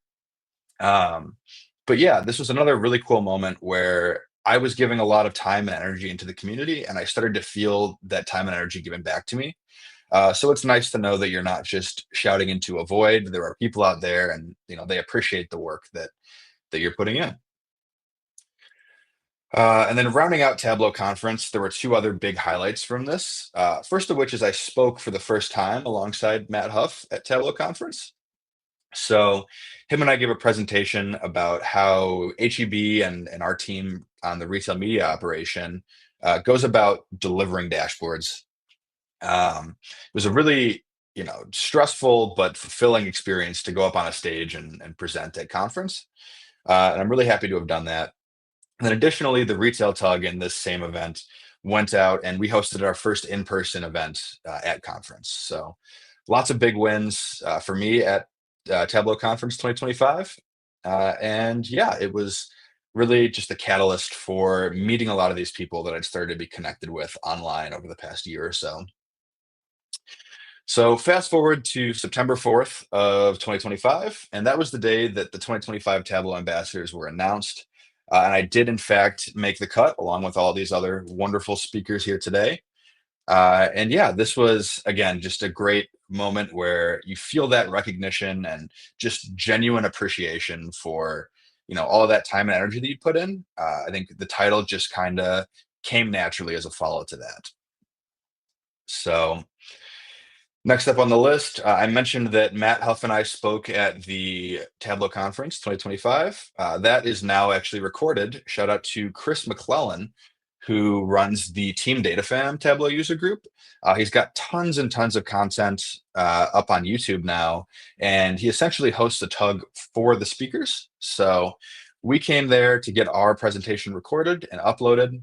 If you want tons of Tableau user group Tableau user group content, check out the Team DataFam YouTube page. There's tons and tons of recordings there. I'm not sure if the Philly tug is also on that page. They probably are, but it's a great resource for looking at recordings and finding interesting content there. And then next up, rounding out here, we're almost to current day. I did in October 27th bid farewell to HEB, and I took a new position at Apple as a data visualization engineer. So this was quite a big leap for me professionally. And I do want to say thank you to all of the people in my network that I had built up over these past couple years through Tableau. If it weren't for connections that I'd made through Next Level Tableau with Andy Kriebel and communicating with all of these other leaders, I wouldn't have even found out about this opportunity. And it would have been much more, probably impossible for me to ended up in the position that I ended up in. So again, just paying homage to all the people along the way that helped me get that recognition and build that portfolio out, frankly. And then last but not least, rounding out my 2025, the Makeover Monday logo returns. This was the day at which I actually joined the Makeover Monday team as an admin. So I've been working on Makeover Mondays for about the last 2 years consecutively now. And it was time for me to take an admin seat there. So now and on to today, even, I'm honored to help curate some of those data sets and provide interesting topics that people get to practice with and visualize in their own unique ways. And that wraps me up here. I jumped to 2026, and the first dot on my timeline is the Philadelphia tug. So happy to be here with you all today. I will jump over to, another slide. Those aren't supposed to be open. And I do have 3 lessons that I wanted to just kind of round this out with. These are 3 of my biggest pieces of advice for anyone on their journey to Tableau Ambassador, and just general advice for growing in the Tableau space. So first and foremost, I do want to say that publishing your work, I'm on Team Ojo here, I think is incredibly important. In my experience, I never feel like I'm ready to call something done and call it my best work. And that leads me to a lot of spiraling where I won't actually put something up on public and share it because I don't feel like it's worthy of a portfolio. Well, I'm here to tell you that your work will likely never feel finished, but that's okay.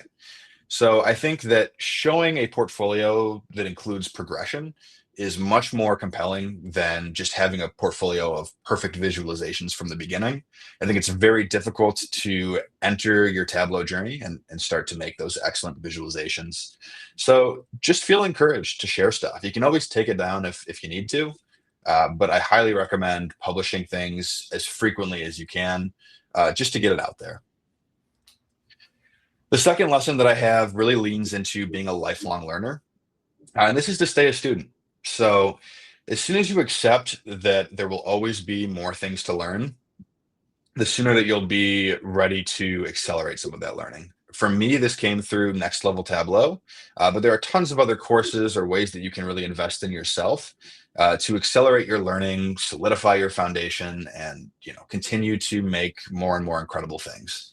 So investing in the learning and starting to build those connections in the community can be really, really important. And lastly, a little bit adjacent to the student piece here, I do want to say, don't think of connections as just transactions, especially when you think about a community like the DataFam. It isn't really about networking with someone just to say that you've networked with them and make a connection. Lots of these people are really good people. So I found it really important to think about these opportunities to network as opportunities to make friends with people. We're all humans, and tons of these people will throw an arm and a leg in for you. So definitely come into those conversations with an open heart and not just trying to strike a deal, if you will. And last but not least, my third piece of advice is don't worry too much about the titles. This whole tug today focuses on the Journey to Tableau Ambassador, which is a big, sparkly title. But if I started off this conversation saying, here are the things that I feel like you absolutely need to do to get Tableau Ambassador, I don't feel like I'd be telling you the full and honest truth. Excuse me, Java. So with that in mind, recognition, I think, kind of comes secondarily to a lot of the consistency and the discipline that is baked into creating things and posting on Tableau Public and sharing your work. So I think by staying accountable and practicing and creating things that you really find exciting, all the titles will kind of fall in place. If you're doing it for the right reasons, titles are just, a timeline away, essentially. Last but not least, make sure to throw yourself out there and volunteer. Speak at Tableau user groups, speak at Tableau conference, share your work, post on LinkedIn. If you work hard, create things, and share them with others, everything else will just kind of take care of itself. And with that, that's everything that I've got for today. So I will open it up for some questions. Yo, Blake, nice to meet you. Great presentation here. This was really awesome to hear and learn from you a little bit. I'm also a fellow Pokemon fan myself. Played a couple ROM hacks. There's some good ones out there. Rogue out there right now is pretty fun. Pokemon XG is another one if you ever played some stuff on the GameCube. But I'm looking at your Pokédex that you just made recently on Tableau, and I have to say I'm so curious. How in the world did you make that the actual shape of the Pokemon? Did you go by hand and draw those points? Are you looking at this one by chance? Yes, that one. Yeah. You know what? It's funny. I have this tab open, Jeb, because when you asked Ryan about what his favorite thing that he had ever created and didn't really get recognized was, I was thinking about how I would answer that question. And this viz is exactly what came to my mind. There was actually an artist that I found their artwork. Their name is Hilo Mani, and their whole art style was a single line drawing of Pokemon, essentially. So I was really obsessed with map layers at the time, and I figured out that I could essentially plot a whole bunch of points on an XY grid. And then when I switch, let's see if this loads. When I switch the selected Pokemon, and I think I might have had this tab open a little too long. I promise it works. I was just playing around with it. Live demos. But essentially what will happen is that line will morph into a different Pokemon. And yeah, the magic here was really the idea that if you have essentially a circle of points, you can manipulate that and twist it into any shape that you want, as long as you know exactly what coordinates you want each spot on that circle to go to. So it was basically like a rubber band, and I was just pulling it and twisting it around. Let's see if this will work now. Yeah, something like that. So it's essentially just one single line here going from, like, we'll call it 1 to 100. And every time that I click on a different Pokemon, that line just kind of morphs and takes a completely different shape. And I think the animation is really cool. I think that I didn't spend enough time putting the polish around it necessarily, but yeah, that's this guy. No, man, this is awesome. I think it looks really, really great. I was blown away with when I was playing around with it. I thought that it was really, really cool. Very innovative. Thank you. Appreciate it. My jaw just dropped to the floor. This is very impressive. Thank you. Yeah, definitely not something that I'd recommend for a business dashboard, but on the data art side, there's tons and tons of cool stuff that you can do with that sort of approach. So, anyone in the room got a question? How do you come up with these ideas? Like, Okay. do you have any inspirations around, or you just like come on? It's just out of your mind, like you just come out of those ideas. Yeah, that's a good question. I think for inspiration, a lot of the time that does come from the broader Tableau community. So just browsing on Tableau Public, I see all sorts of crazy things. And, if one of two questions comes to my mind, one of them being, how the heck did they make that? I need to know. That gets me kind of rolling on the creativity bubble. And I'll oftentimes download things from Public and reverse engineer and, kind of absorb that technique into my tool belt. Additionally, I'll see something just online or like an idea talked about on, like a podcast or something, and it'll just spark a thought where it's like, could we make that in Tableau? I'm a firm believer, especially with map layers, that anything in the world is possible to create in Tableau. It's just you probably don't want to do it, but sometimes I love to push the limits there and see what we can make happen. So comes from a lot of different places, but it really is just being curious and staying curious. Awesome. Thank you, Blake. Yeah, it was nice to see the whole journey in a Tableau dashboard. So that was very impressive. Thank you. Yeah, I was scrambling last night to pull that one together. Blake, was the photo or a photo also map layers that you did? Just now, so no, it was made in Figma. Unfortunately, I wish I could say it was in map layers. When I tell you that I was doing this last night, I really was doing this last night. So I didn't have quite enough time, but yeah, that thought definitely came to mind. Okay, yeah, thank you. Yeah. Awesome. And yes, we have a final speaker for the day, Sudha Ramakrishnan. First of all, thanks a lot, Sudha. So just for context, Sudha is in a trip to India. She is joining us all the way from India. And it is, I guess, around 5:30 a.m. in India. But she still agreed to join us as a speaker today. So welcome, Sudha. Sudha is also a Tableau Ambassador 2025 and Accessibility Tag Co-Lead. And she's a DataVis consultant as well. Hello, everyone. Thank you so much. First of all, I'm so sorry about my voice. It's not me. It's the water here. Yeah. To begin with, thank you so much for inviting me today, and I am so thrilled and happy actually to line up as one of the speakers alongside some of the most inspiring people from the DataFam.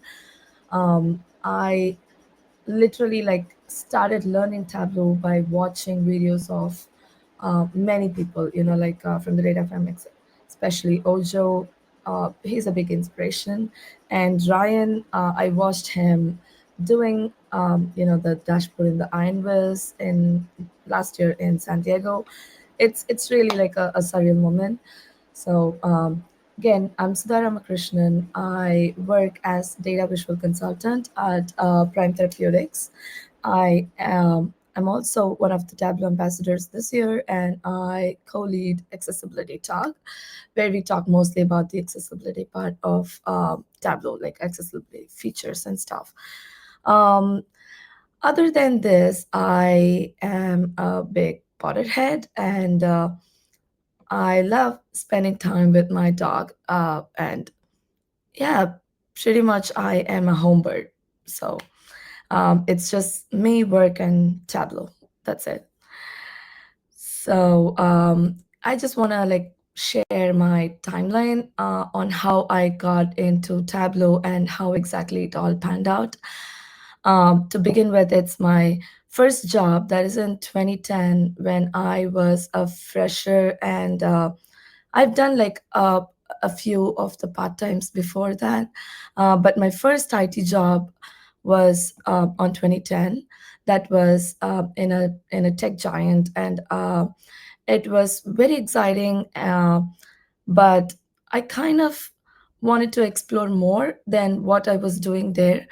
And I was young, so I had a lot of time to explore and get my hands on new things. And that is when I switched my career from IT job to a completely different domain, that is as a business administrator. I quit my job, IT, and I went to a very different town and started working in a full-on business.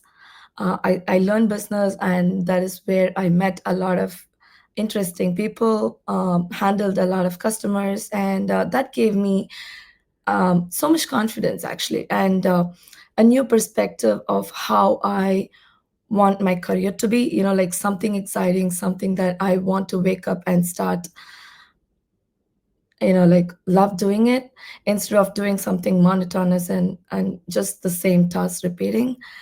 Unfortunately, it didn't happen the same way. So I was forced to take a big break due to some health issues. I needed to, like go on stealth mode. So I completely quit from everything, and I was focusing on my road to recovery. That is what happened from 2016 to 2020. So I absolutely did not work. And as you can imagine, my confidence level was like pretty low. I was not sure what's happening, as in, like, the current market. I can, like just read from LinkedIn or the current market trends and everything, but not being inside it makes a big deal. I was not sure what is expected at that point to get back into the workforce. So that is when I saw like a few videos about Tableau, and I thought, wow, this is interesting, especially when, like a few videos that I watched in the initial time made it look really interesting. Like, oh, you drag and drop a few, like columns and rows, and it gives you a chart. Wow, this is cool. So that is when I started exploring the tool, and I kind of jumped right in and started learning it full on. So that is like 2021 is the year where I spent day and night experimenting what I learned, and like I kept learning and learning, and that is the time that I felt like not just learning the tool is going to help me land a job. I wanted to, like understand how to link that to the business, like how exactly, like to talk in the interview, to let the interviewers know what I know or what I can do with the tool. So that is when I started um, getting my hands on in the community projects. I wanted to build a portfolio for myself, and that is when I joined the Tableau community as one of the DataFam. It was it was a really great journey from, like at that time. It was very inspiring. I kind of joined a lot of user group meetings, listened to people talking, understand their point of view, like how they approach something, like how they talk, especially. That's all the learning that helped me land a job in 2022 as a data analyst, Tableau developer in a healthcare domain. So I learned quite a lot from then on. Like, learning part is different, and working in Tableau is quite different. But it all panned out. It really worked, well.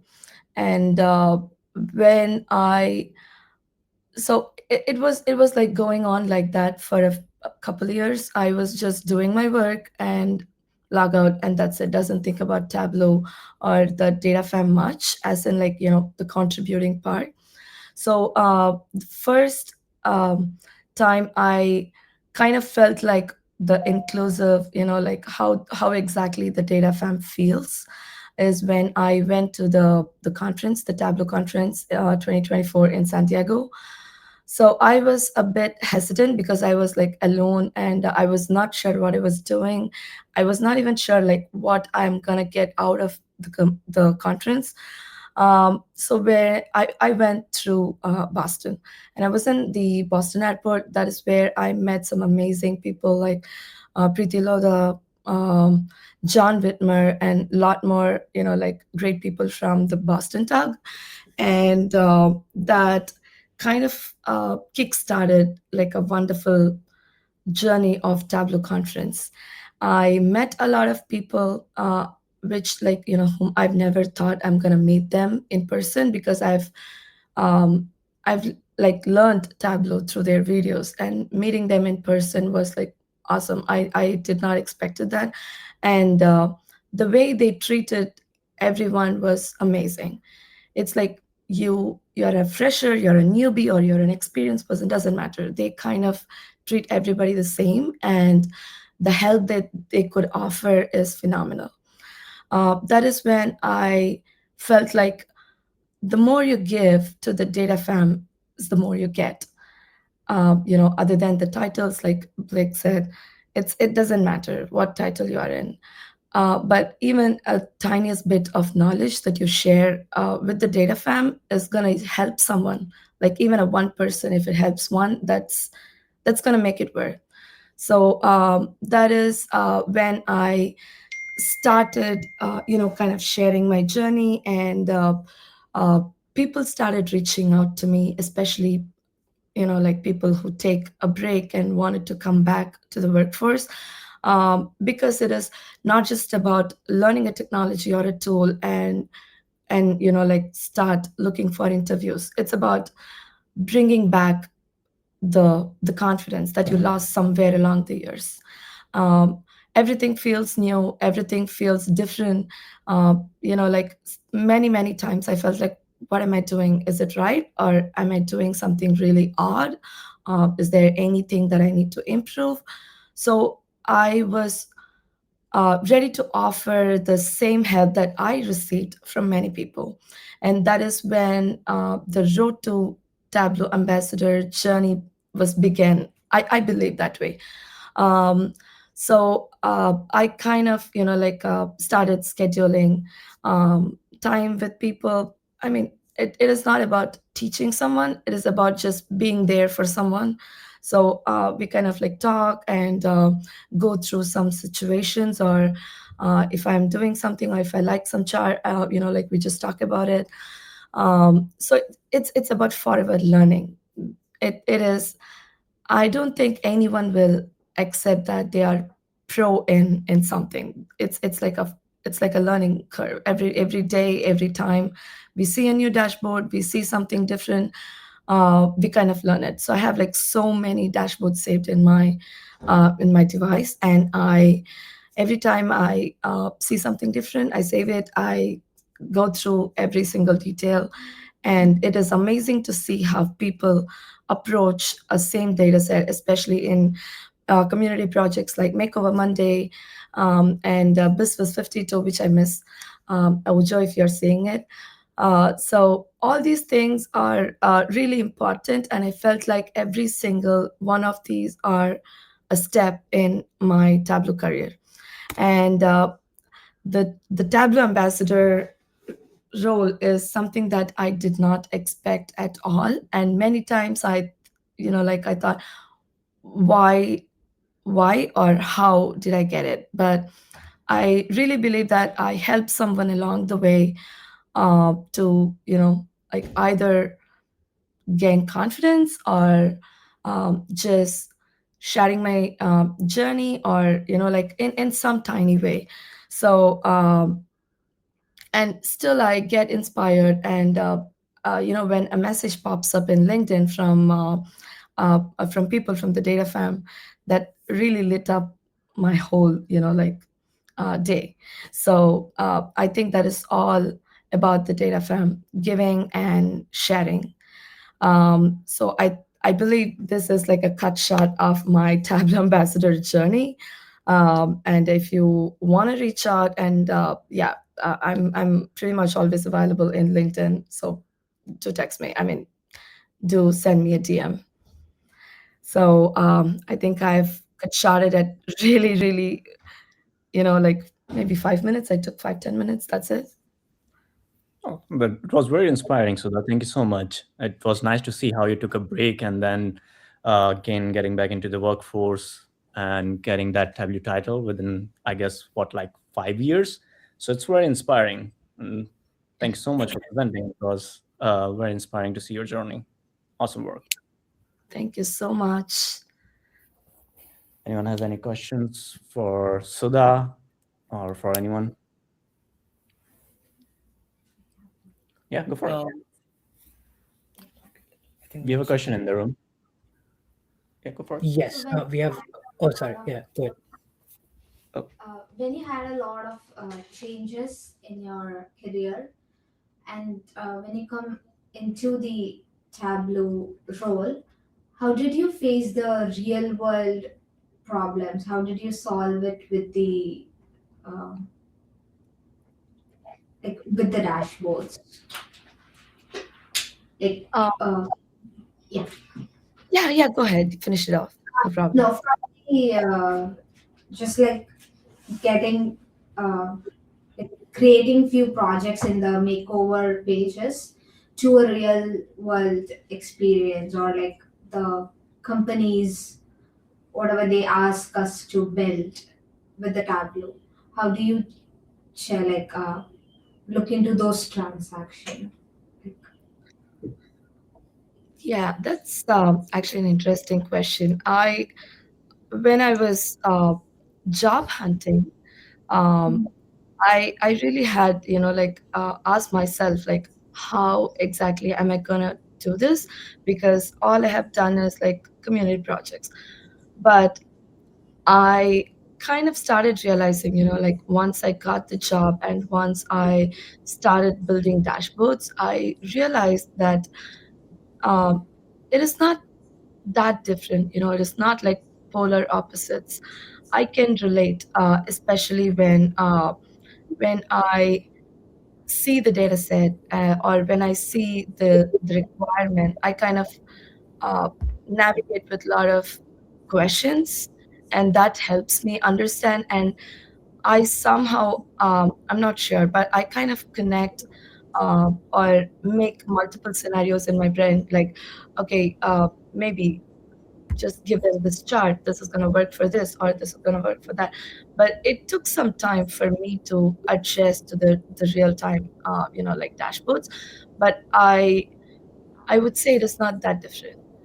Maybe we get a clear data set in the projects, in the community projects, but um, other than that, it is all on how you understand the business, I think. So yeah, I believe it is solely depends on that. Yeah, that helps a lot, because currently even I'm a student and going into like gonna land a first job. So I was just concerned, how do we turn out the personal projects into the production grade or the business projects? That's, Yeah, right. I mean, I really, to be honest, I took some time, and um, I mean, in my current job, luckily, I am able to experiment a lot of new things, and the environment is quite welcoming. So that gives me more confidence in, like giving them more, and uh, over the time, like I understood my end users and how exactly my dashboard is being perceived. Like it is getting feedback from them, and I go through multiple prototypes and see how it works with the end user. And I think I kind of kicked it off from there. You'll get it. Don't worry. Yeah, thank you. My name was Lakshmi Priya. Hello. I didn't introduce. Yeah. No problem. Yeah, we can connect. Okay. I think Ajay, you had a question in your room. Go for it. Yes. Yeah. Hey, hi Sudha, Parth here. Not really a question, but when you mentioned that you were a Potterhead, I knew there was going to be a dashboard.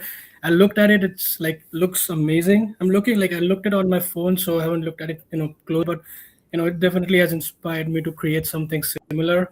Maybe something about Game of Thrones, but it really looks amazing. Yeah, that one. Thank You you guys so are inspiring a lot of people here. I'm really happy about that. and especially that dashboard. Actually, I'm also with Team Ojo here because I am not 100% satisfied with that. I can still, when you mention the dashboard, my brain kind of goes back to all the things I listed out to fix on a later time. But unfortunately, I'm kind of running, and I still did not find time to sit and fix it. But in near future, I am going to do that. It looks amazing. Thank you so much. Thank you so much, Sudha. Awesome. Thank you so much, everyone. Yes. So we And just yeah, I'm sorry to Yes, sir. interrupt. Yeah, go ahead. I will post a link about the accessibility talk. So yeah, we talk Sure. about Yeah. the features and stuff, and I hope it helps someone. Yeah. Sure. Awesome. Thank you. Thank you, Sudha. Thank you. And we missed just one question in between the sessions. So I'll just read out the question by Darshana, and any of the speakers can take it up. Yes, the question: as a regular participant in Makeover Monday, I spend a lot of time thinking about how to turn complex data into intuitive visuals.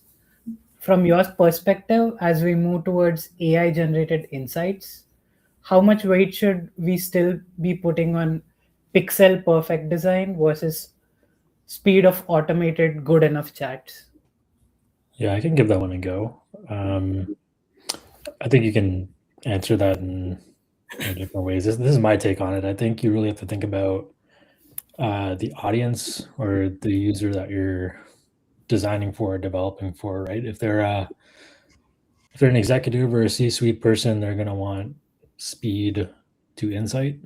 They might want to explore data with natural language, or look at a dashboard and get what they need to know right away.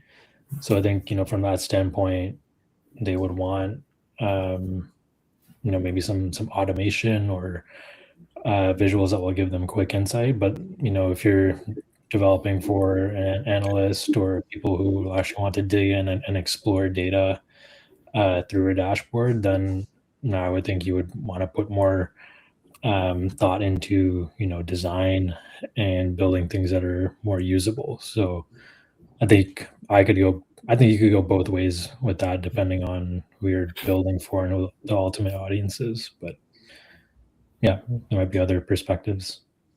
Yeah, I can chime in a little bit too. I think, Ryan, I generally agree with your perspective here as well. I think that in my mind, there will, not in our lifetimes, will one or the other phase out at this point. I think there's always going to be a balance of, some AI generated, quick insights, conversational analytics nowadays is kind of the direction that we're headed. But I do think that the value of an experienced analyst that truly understands the context around the question and not just answers the question literally is going to be incredibly important for years and years to come. I think that we're quite a few iterations away from fully automating the analyst, if you will. So I wouldn't worry too much about losing some of the pixel perfect design elements. I think one of the things that I'm most concerned about with more of the generative side of visualization is you lose a lot of that pixel perfect control and making sure that insights are communicated in exactly the way that a professional would like them to be communicated. And sometimes that's okay. So if we think about something like Tableau Pulse, I don't think that's necessarily a concern. I think the goal there is the highest level of executive quick insights on your phone. But as soon as you go a level or two down from that executive, you get to the point where people are trying to answer the whys. And I just don't think that fully removing an analyst today is going to be a sustainable way forward yet. So I think it is going to be a mix of both, kind of moving forward for at least the next couple decades. I would suspect. Awesome. Yep. Those are pretty interesting takes. Does anyone else online or in the rooms have any questions for the panel? Here in the room, we are all good. Awesome. Okay. We are good here as well. So, yeah. We got a few more things and then we can call it a session. Thanks a lot, Ryan, Blake, Sudha, and I think Ojo left. But thanks a lot once again for making time. I know all of you joined from different time zones between your work schedules. It has been a pleasure hosting all of you. And in case you are around Philly area anytime in the future, please do let us know. We would love to have you in person in one of our tag meetups as well. And thanks to everyone in the audience. If this is your first time attending a user group meetup, welcome to the DataFam. This is an amazing community. I think the biggest data community that there is, and very helpful community. And yeah, and we have a huge announcement as well. So these are our upcoming 2 Tableau user group events in Philadelphia. April 16th, we have an in-person Tableau competition, student edition, especially for students in the King of Prussia Eigenex office. And the major event, the major reveal, on June 4th, we have Andy Kriebel coming down to Philadelphia. And that is an in-person event as well. We'll be doing that in the Philadelphia city.